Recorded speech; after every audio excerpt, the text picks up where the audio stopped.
Hello and welcome to episode number 89 of the Cheesesteaks and Controllers podcast, presented by Fox PHL The Gambler, 102.5 FM, 1480 AM, and iHeartRadio, plus Apple Podcasts, Spotify, Amazon Music, wherever you get your podcasts. You can listen to this show every single week. This is Jason Fidelli talking to you. I'm the Esports and Gaming Insider for Fox PHL The Gambler. This week we have a special one. We have three great interviews, all regarding the same event. So last Saturday, the Hard Rock Hotel and Casino out there in Atlantic City held a Madden 22 tournament sponsored by a brand new PvP, player versus player platform called Landuel. Great name, by the way. It is a program where you can challenge your friends to online matches, starting with Madden and getting into other games in the future. And you can put up a little bit of money, and the game will match you with some players of like skill, and then you can put up that money and hopefully win yourself some. Had three great conversations about the platform with three of the members of the team, and we will get into those as the episode progresses. But first and foremost, let's talk about the 6 in 60 seconds. Xbox will be hosting a Halo Infinite tournament with the opportunity to represent Esports Team Version 1 at the Halo Championship Series Kansas City Major, offered as the top prize. Speaking of Version 1, they defeat Sentinels in the North American Valorant Champions Tour Challenger 1 playoffs, which forces the Sentinels to miss the international tournament for the first time in VCT history. Elsewhere, Rocket League Live offers a new way to watch Rocket League esports through a new creative map inside of Fortnite. Speaking of, Epic Games and Xbox have announced they're donating every cent earned through Fortnite between March 20th and April 3rd to Ukrainian relief efforts, and after one day, they raised $36 million. Rocksteady Studios has announced that Suicide Squad Kill the Justice League has been delayed from 2022 to spring of 2023. And finally, CD Projekt Red has announced a new game in the Witcher franchise made in Unreal Engine 5 rather than their proprietary Red engine, due to release at some point. They didn't release a release date, just had a single teaser image. Those are your 6 in 60 seconds. And the 6 in 60 seconds is brought to you by the March Music Madness Contest. Now that you're listening to this at 9 a.m. on Friday or whenever you get your podcast, the voting has begun. The brackets were set up in Challenge. If you saw me tweeting the links and everything like that, the tournament is on. The bracket is ready to go. So go to Twitter. Go to my Twitter at BigManFinelli. Vote for your favorites in this bracket, and hopefully somebody will end up with a nice $50 gift card to whichever online marketplace they choose. So moving on now to the Landuel tournament. They had a very nice setup going on in one of the ballrooms up there in the Hard Rock Hotel. Took the drive down there on Saturday. Forgot how easy of a drive it is from suburban Philadelphia to Atlantic City, just straight down the expressway. It's a beautiful thing. But I was able to talk to three different members of the Landuel team, either Landuel or Esports Entertainment Group, who runs Landuel. I spoke first with Magnus Leppäniemi. I hope I said that right. The president of esports at the Esports Entertainment Group, so obviously at a very prominent position there. And we spoke about the Landuel platform. We spoke about the esports event and where they think they can take both of those things in the future. I do want to make one quick shout out as well. You will be hearing another voice asking questions throughout some of these interviews throughout this episode. I was joined in my media availability times by Andrew Cohen, a senior writer at Sport Techie, who wrote up a nice piece about the event. So go check that out over at Sport Techie. Did a fantastic job, asked some great questions. But here is the interview with Magnus. So you are here in the Hard Rock Atlantic City, not necessarily a venue known for esports events, but I imagine it will be the first of many if everything goes to plan. What was it about this venue in particular that made you so attracted to getting esports in here? I mean, we think, as I said, Atlantic City is important for us. We have a license also in New Jersey. We have an esports license, betting license. So we want to take that product in here.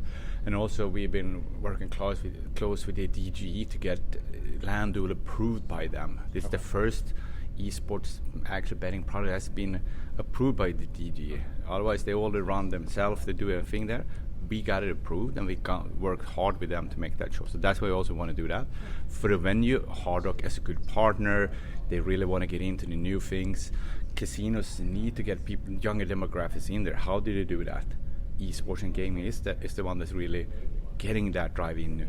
If you look at baseball fans, there's, 60, 65? They already have that crowd. But how do we bring in new fans into that one, or new customers? That's what this product does for them. And that's why it's Hard Rock has really opened to bringing us in here, giving us the space and working with them. Do you guys see your platform being available or used mostly by amateur gamers or professional level gamers? This is a community tournament. As I said, it can be used for anyone. It's democratizing the whole esports, but it can be pros. And the thing is, what this platform, the Landuel is doing, is actually matching you. A little bit same as golf. If you're a pro, I don't want to play against Sergio Garcia. I want to play somebody similar, and that's what this does. We can find the right match that's going to be equal. So there's a lot of software not saying it's a tournament platform. It also has this kind of thing. So actually trying to, if you play 4 or 5 matches, we can see how good you are and then match you with somebody with similar skills. That makes the matches more interesting. So saying that, if somebody's way better as a pro and they're not wiped out of a tournament, that's usually what happens when you have those kind of double elimination tournaments. You don't know who's matching, and you're like getting whipped out of first and you're out. That's not a good experience, so to say. So this has more in that kind of handicapping and find the people on the right level for you to play on. So, in that vein, I sign up for the app for the first time. How does it know what my skill level is? Am I filling out some sort of questionnaire? Am I putting in maybe my Xbox Live account or my PlayStation account, and it's analyzing my stats that way? How does it know where to start me, basically, before it starts to find people of my skill level? Exactly. We are, as I said, there's a lot of open APIs that we can take the data from you and what your games you play, how good you are. So we can take that one. And then, of course, the more, if you play 2 or 3 games, that's how we can start also doing our own algorithms to see how good you are. But we're using the kind of open APIs. The only downside is PlayStation Xbox doesn't have that one, so we need to find other ways to come around that. But if you look regular PC games, you have all those kind of stats in there, and those are the ones we're using to see how good you are. And then you start playing 3 matches, we know how good you are. 3 matches, cool. Okay, thank you. Do you guys think that I know you've partnered with the Eagles and Dignitas, the New Jersey-based esports team. Do you guys see your team partners being able to use this platform to offer betting? For the sports team, absolutely. I think we want to do that. We can offer them that experience. We're not there right now. The product is made for casinos. It's how that. But we are developing also what I call an online version, the same as it. So that will come that way. That's a natural progression of the product in there. But right now, it's a casino product as it stands today. So walk me through what's happening today in this event, where players are coming in. You're having a Madden tournament with a prize pool, so the winner will take home a prize. But they can also bet against each other every step of the way. Walk me through that. Yeah, exactly. So we have actually it's a 256 player bracket. Okay. We have 300 signups, so we're a little bit above. We think there might be some people that are going to drop off, so that's what we want to have more. Sure. But as I said, they come in, it's a tournament, so in every round they can actually bet them on themselves $25 that I'm better than you. And if they win, they take that one and they now have $50 on say. And then they can bet another 25 on the next level. So, and as I said, the tools that we have, it also started 2 matches or 3 matches, we start matching you to the right people in there right now. Right now, everybody starts on the little bit same field. We don't know how they are. But as soon as we play a couple of matches, we know how good you are, and then we start matching you in the tournament also for that one. So it is you can, as I said, you can win the prize pool and then also wager on yourself and go away with a couple of more $100 than you actually started on that one. It's quite a payday. Could be a really good payday. Yeah, it could be. Yeah. Then you just go downstairs and spend it all. That's what the casinos want. So go there. I mean, as I said, that's for casinos. This is a whole new target group coming to the event. I mean, if you go down there, you've been there, you've seen it's an older crowd. But with esports and gaming and this kind of thing, we actually think we can bring them to the casino, because it's not as it has been. It's like, oh, let's do an esport event and there's pro players. But they just come to actually to spectate. In this case, actually come here to play and wager and be a part of that. So it's a different way than just having some spectators coming for a concert. They have to come here and play, wager, and probably going to eat, probably going to stay here. So that's for the casinos. That's really interesting. How do we get them in? Sure. That's a better product than just running. Hey, let's do an esport tournament and people play for $1 million. Thank you. Thank you. Sure. Much appreciated. Right now, this gaming setup is kind of on a different floor than the actual casino. Do you guys, do you want to maybe get closer to the actual casino floor, where like right there and there next to the slot machines you have? It doesn't necessarily. We don't need to do that, because if you go down that, you got to be 21, because it's it's wagering, so to say. What we have is a product that's skill betting. You can be 18 and be a part of that. As soon as we take it down, we lose that kind of 18, 19, and 20 years if we stay up here. And it doesn't have to be, because also it's really crowded. It's space, lights, and all that. If we do it at a ballroom that the casinos also used, or is it in a retail space, we can put this. It doesn't have to be on the show floor, so the casino floor. It can be somewhere else. I think that's good with this product. I mean, doing that one. Now, Madden 22 is what we're playing today. Is that the first game on your platform? Are there multiple games on your platform now? Like where do you see the portfolio of available games going in the future? I mean, Madden is the first one we're doing right now, and then we are looking at other sports games, those kind of one-on-one games. If that's FIFA, NHL, NBA 2K, could be Fortnite, whatever, those games. So we think they are the one that are going to people really stand up. Fighting games is another one. Definitely. I mean, they're already doing this one. They're throwing money on the table since they go to the tournaments in there. That's where my mind went. My mind is basically programmed by Street Fighter. Yeah. So Street. Great game. Smash Brothers. Jesus. I mean, that's where we're going. It's going to be more one-on-one games. I don't see tournaments with 5-on-5 games. Sure. As I said, I think the one-on-one, it's fast games. Also, I think that's why fighting games will work. It's not going to take you 30 minutes. Fighting game is like 5-10 minutes. The more matches you can play, the more you're going to wager, and the more you're going to stay. It's more engaging. That's right. So it's going to be more games. Yeah. We started with Madden. Cool.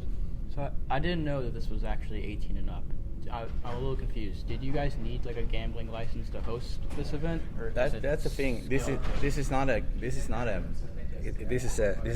wagering product. It's a skill betting product, and so we don't need a license to do this. As I said, since it's skills betting, I'm better than you. It's not somebody. If you would come in and bet on me, then you need a license in there. This is skills based, so you can actually be in 40 states in the U.S. without a license.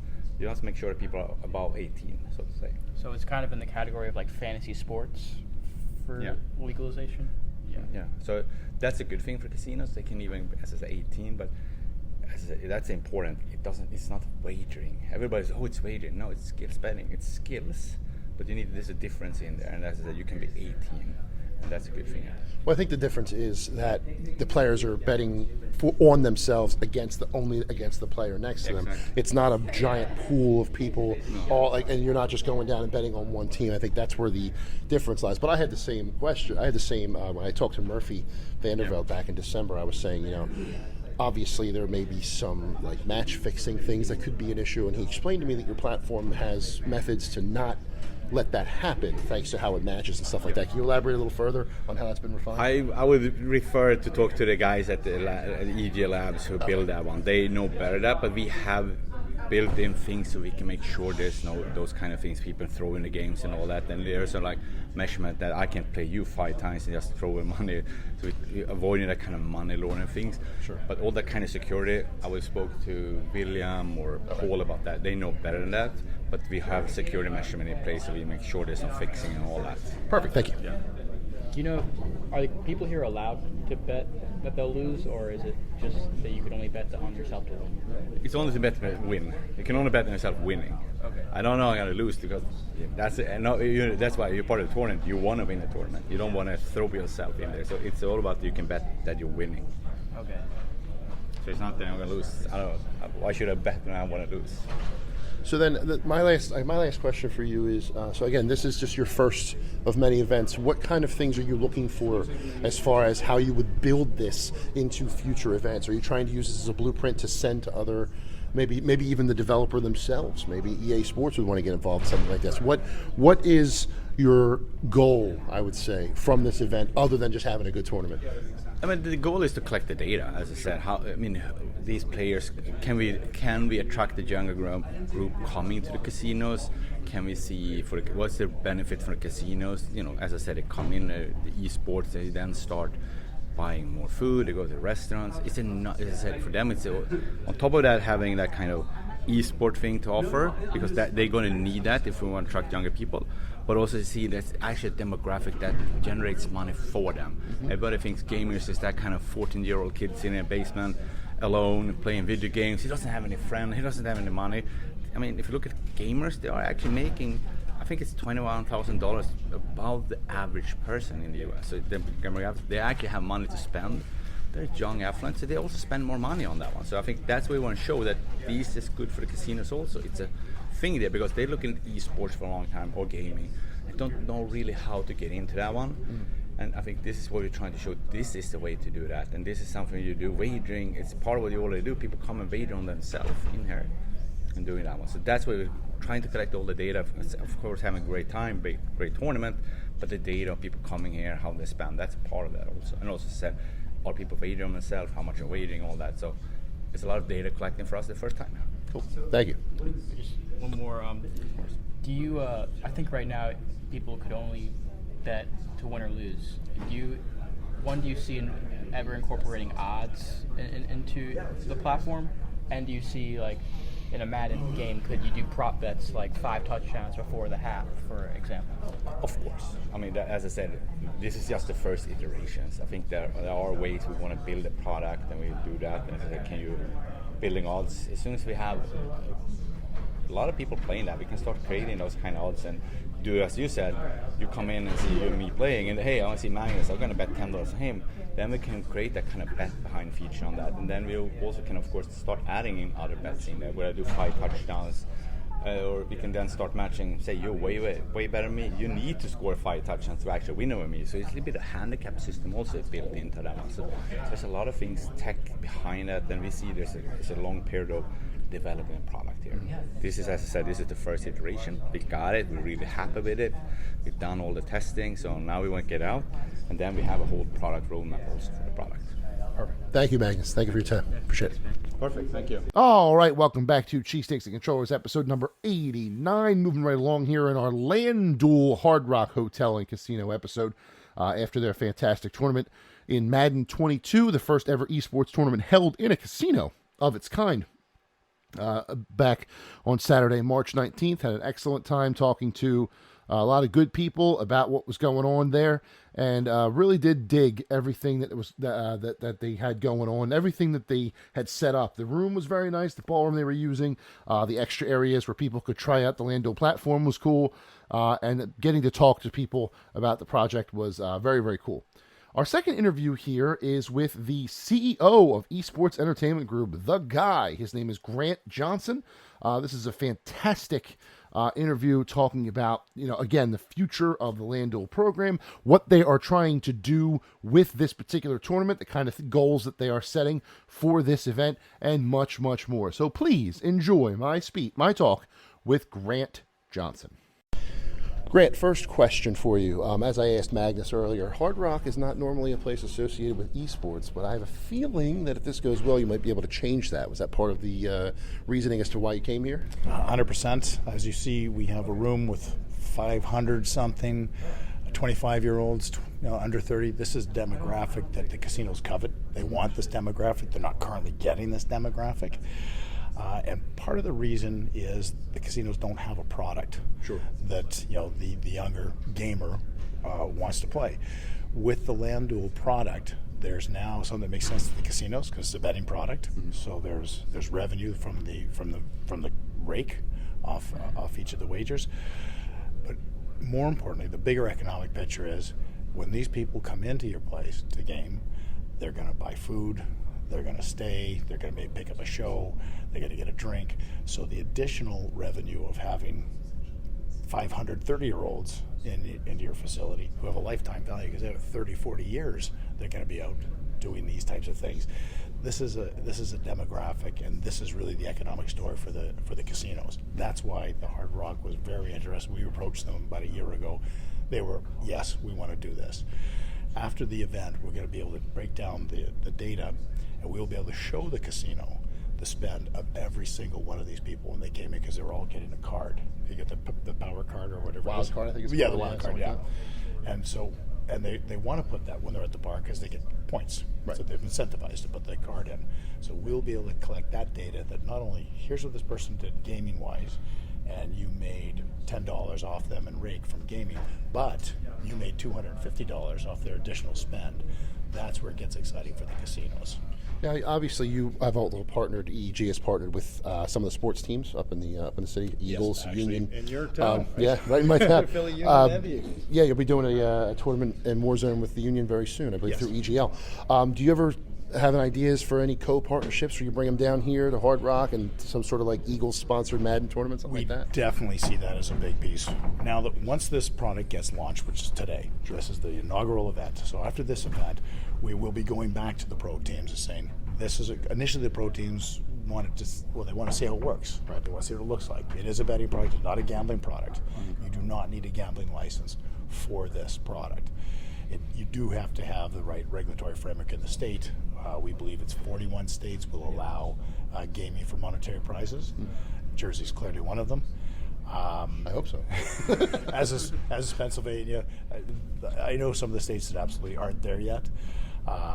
That said, what we want to do is take this data back to the teams and say, you want to be involved in these events, whether it's a pro team sponsored event in Atlantic City or in Las Vegas or in one of the other jurisdictions that have the large casinos, or does the team itself want to have that event, have a Madden event pregame before you actually have players, okay, your Jets and Buccaneers or your Eagles versus Patriots, and have the respective fans playing the respective team. So we could see that being very interesting to the pro teams because it's all part of the experience. Plus, it gets the younger fans down there in every one of the conversations with every one of the pro teams, regardless of from soccer, hockey, football. We have more football clients. They're all struggling to get that younger demographic out. This is the product that, not just Landuel, but gaming in general, is the product that that's the future fan of the pro teams is coming, through gaming.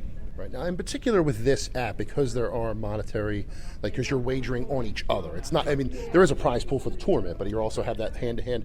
Gaming obviously skews younger, as you're talking about, but sometimes it skews a little too young. So do you have a hard limit? How do you get around that? You have to have, at a physical terminal, you have to have government-issued photo ID to prove that you're over 18. There's no flexibility on that. Okay.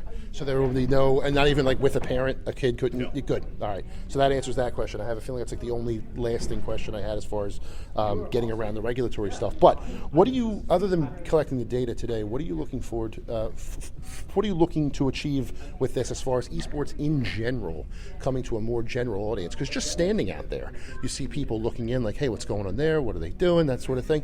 It's new, right? It's new. It's definitely new. And esports as a whole is still that way, even though it was $1 billion industry last year. Yeah. Well, that's just, if you go from the publishers down, it's a hell of a lot bigger than $1 billion. It's already bigger than movies and music combined. So it's $100 billion.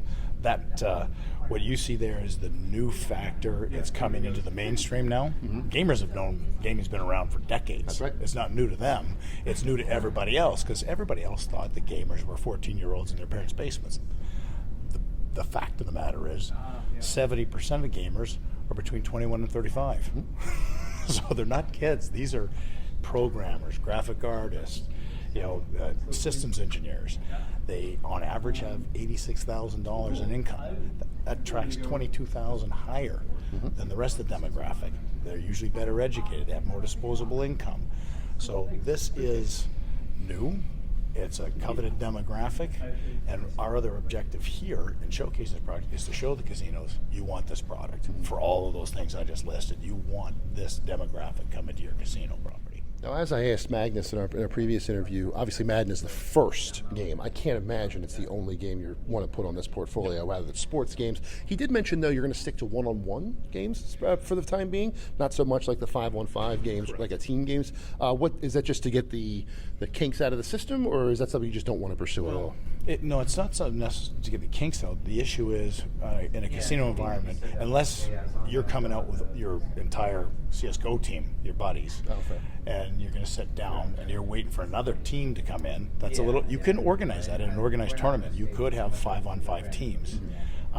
But if you come in and say, I want to play League of Legends, and all of a sudden you get put together 4 strangers, you're betting your money, and you're depending on strangers to be your wingman on this thing. You lose, you're probably pretty pissed off. I got put up with a bunch of gummy heads. You want to make sure that it does have the handicapping system. Right. So you will be of similar, but when you're using your own money, you get pretty sensitive about that. So it would have to be a specifically designed tournament. Otherwise, also for churn, the team games have a tendency to be longer. Because if you're playing League, you got an hour to get through a game. You play Madden, you're half an hour. You play Street Fighter, it's 5 minutes. Right. So that's casinos like churn. Yeah. Do you see yourself maybe partnering with other, like maybe organized tournaments in the future or something like this? Because my head, as I'm seeing this, I'm thinking of like one of those big major fighting game tournaments, say Evo in Las Vegas or Combo Breaker in Chicago, where you could come in and do your own side thing just to show off what the product is. Is that something you ever think about? Well, really, it's a white piece of paper. It's all open right now. So that is interesting for sure. Why would we not want to be where there's going to be 20,000 fans, of a fighting game or more? And in fact, we think if we were at that event, it would probably attract even more fans, because they'll be in the green room betting against each other, playing before they go watch the main event. Maybe the pros will be in there. Maybe the pro wants to, like, you remember it was a Tom Cruise movie. He was a pool player, and more money was made in the green room than was made in the actual pro tournament. Color of Money? I think it was The Color of Money. It might have been, yeah. So you could have that concept here, where more money is being made in the Landuel room than actually in the tournament itself. That is interesting. I hadn't actually considered that, but yeah, that makes a lot of sense. So my last question for you is, obviously it launches today. Anybody can download it and use it right now. Where do you see this app, where do you want this app to be in, say, a year's time? We see it going in 3 states. Right now, it's going to have to be a dedicated facility. That's where it sits today. So think of it like there's going to be a Landuel room, like a poker room. Same concept. Cool. So that's number 1. Number 2, we're going to integrate Landuel into our GG Circuit software, so we can push it out to the 700 LAN centers we have across North America and tap into that 2.5 million user base. Number 3 is it's all integrated online, so you come here, you log on, you play, you participate at a Hard Rock event, then you go home to Iowa, you want to log back on a play, you're a Hard Rock client, the Hard Rock's going to get that big. And you, as an individual, just think of the liquidity value. You can go home, download it onto your home computer. Now you're tapping into that 2.5 million people already at GG Circuit, which is growing. The casino market, which is growing. There'll be 3, 4, 5 million people on that, and you'll be able to match up against as many times as you want. That's step 3. Yeah. That's where we're headed. So when you said over the next 3 years, that's probably 12 to 18 months out till we get to that stage. Cool. Perfect. Grant, thank you for your time. Very much appreciate it. My pleasure. Thank you. All right, welcome back to Cheesesteaks and Controllers, episode number 89. We are at the home stretch here talking about the Landuel Madden 22 tournament at the Hard Rock Hotel and Casino out there in Atlantic City last Saturday, March 19th. Fantastic event all around, and it seems like everybody that was involved had a wonderful time. So we are finishing up our trio of interviews here, talking to Chris DubDot McFarland, a Madden 22 pro, streams on Twitch a lot at twitch.tv/dubdot. He was doing commentary for the event, not actually playing himself, just doing commentary.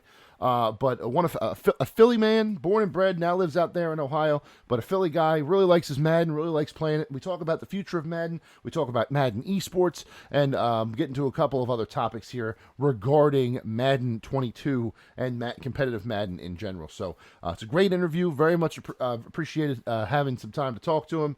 Hope you enjoy it as well. Chris DubDot McFarland, take it away.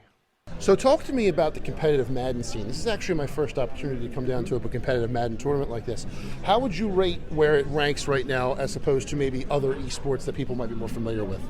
I mean, Madden is as competitive as it gets. I mean, it is still a demographic where it's only America. It's only men that watch football and play Madden. So that's where it's downfall compared to the rest of the world. However, within America and this sweatiness and this competitiveness of football, Madden, is just as much as competitive as this is real football. That we take this serious. As all the community is smaller, it is just as much engaged as others.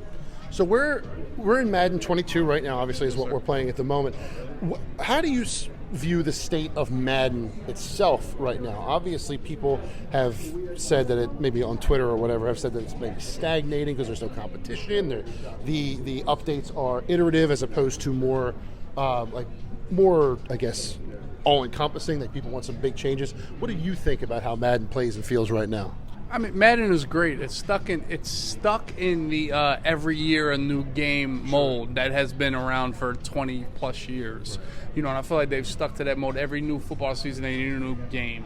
I think eventually they'll get to a point where it's one Madden franchise that gets updated every year, so, sort of like online BRs that get updated all the time.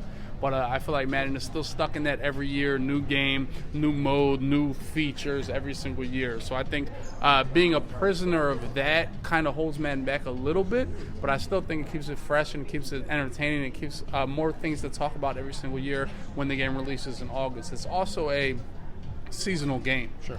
It revolves around football, so it's going to revolve around the football season from August to February. Is going to be your strong points, and that's going to be the pivotal point of your career as a Madden player, as a Madden content creator. You feel a lull from February to June or July. That's when it's like, oh, it's kind of dark. What am I going to do? But that goes around with football. It kind of circles around the football season, and that's something that Madden you've learned to deal with. Sure. So we'll talk about the tournament here today. What team do you play right now in Madden 22? If I were to play with a team, I would probably go with maybe the Arizona Cardinals because they have a fast quarterback in Kyler Murray, or even the Baltimore Ravens. Having a mobile quarterback is really important in Madden, so being able to run out of the pocket. They have abilities in Madden now where your players kind of have abilities much like any other video game creative game that you have. You have the ability to run fast, and some quarterbacks have that. Kyler Murray, Lamar Jackson, Jalen Hurts, people like that can mobile, get out of the pocket, scramble. They're a lot faster than everybody on the field, so it gives you a huge advantage. And they also can throw the ball, so that's a double-edged sword. So that's one of the teams I would look at. Arizona, Baltimore, Philadelphia with Jalen Hurts. Anybody with a mobile quarterback is paramount. So would you say that a good defense is not quite as important in the digital football world, Madden, as opposed to in real life, or are there some defenses that are just too tough to beat? I mean, there's really good defenses. I mean, Madden, like I said, it goes with the ability, so you start looking at players. What players are great? Khalil Mack, he's going to kill the edge rush. He's going to dominate. Joey Bosa, Nick Bosa, both of those guys will really dominate the edge. Really, Jalen Ramsey, I can put him on one side of the field. He'll make big plays for me. So you play to your personnel, but for me as a Madden pro, I've always wanted, give me the best offense because I know I can score points. Sure. Then I'll turn around and play defense on my own. As long as I can score points and I have the strength in my offense, I'll be able to play defense. So you're more of a player where you want to just put up as many points as possible and overwhelm as opposed to focusing so much on stopping the other team. That makes sense. So have you dabbled with other strategies before, or is that how you've always played? It's kind of how I've always been. And one of the things that's great about Madden is you can see how it relates to real football. And as an Eagles fan from Philadelphia, I watch so much football, and it's like when a team is up a lot of points, when they have a lead, it just dictates how the game is played. Sure. And Madden is the same way. If you can get a lead, if you can be up 7 points, 10 points, 2 touchdowns, it's a huge difference how you can play defense and offense. So it's such beneficial to be up in points that it's really that's how I feel. If I can score, I can win. Even if my defense is subpar, I can hold you to field goals, I can stop you or something like that. So for me, being able to score is the most important thing, and being able to put points on the board. Makes sense to me. So what would you say would be something that you would want to see added in Madden 23 next year? Something that if you had a choice, you would want them to focus on? Maybe not this year, maybe next year just because of the turnaround time of development. But what's one area that you think could really use some improvement? I am not a video game expert. I'm a player, if that makes sense. So it's like, I as being an expert as a Madden player, it's helped me realize that, I'm not an expert in every field. Sure. And it's kind of given me the humbleness to say, these people that make the game know what they're doing, or these people that do this, that, and they know what they're doing. Everybody has a trade, everybody has a specialty in their life. Mine happens to be playing Madden and being good at it, so I'm kind of at the mercy, and this is what you got to realize as a Madden player. I'm at the mercy of EA and what they decide to do. For me, I like playing the game. I love it no matter what it is, so it's easy to say a bunch of different things in the game, but for me, I'm ready to play. I'm ready for a new challenge, a new game. And part of that is the fun of the game. Like, let's open up the box. I guess we don't open up video games anymore, right. but Push open up the download. box. Yeah, open up the box and and find the new game and discover it and understand it and find out what's good and what's bad in it. That's part of the fun of the game, really. Talk to me a little bit about how cool it is that you're at a Madden event in Hard Rock in Atlantic City, an esports event in a casino, a place that you would not really associate with esports. And you know what I mean? Like, you're able to come in here, play some Halo, and have some fun. That's got to feel good, considering where games were, when we were growing up, right? Yeah, absolutely. I mean, it speaks to the magnitude of video gaming in the world now and how it continues to keep growing and growing and growing. I mean, and 10 years ago when I started, my parents used to hide my controllers. You can't play the game anymore. Ain't that the truth? And now my family, that's puts their meal on the table is playing video games. So for me, it's definitely come full circle to a point where video games are my life and they are how, I provide for my family. So being at the Hard Rock is just another example of that, and an example of the growth of video games and how there's so much eyes on it, so much speculation, so much everything in it. See, my man, see? Look at you. Try this one, Mike? It is growing. So where can people find you if they want to see you play? If you stream on Twitch or on Twitter, what's all that? Yeah, I stream on Twitch. My handle on Twitch is DubDot, D as in dog, DUBDOT, man. That's where I go. You want to check out Madden, anything like that. I play Madden. Try to play other games because other games have such a bigger audience than Madden, but I still love this niche. I love them. I love football, and that's what got me to where I'm at. Awesome. Thank you, Chris. Thank you for your time. Yeah, Very appreciate it. man. And there you have it. That was the Landuel Hard Rock Hotel and Casino Madden 22 event. Hope they run more esports events out of there, and if they are, I will be going to every single one. And as we've spoken to all three of the gentlemen today about this, looking forward to see what other games, what other offerings the Landuel program can offer in the near future. I'm looking forward to see what they have going on there. But with that, we are at the end of episode number 89 of the Cheesesteaks and Controllers podcast.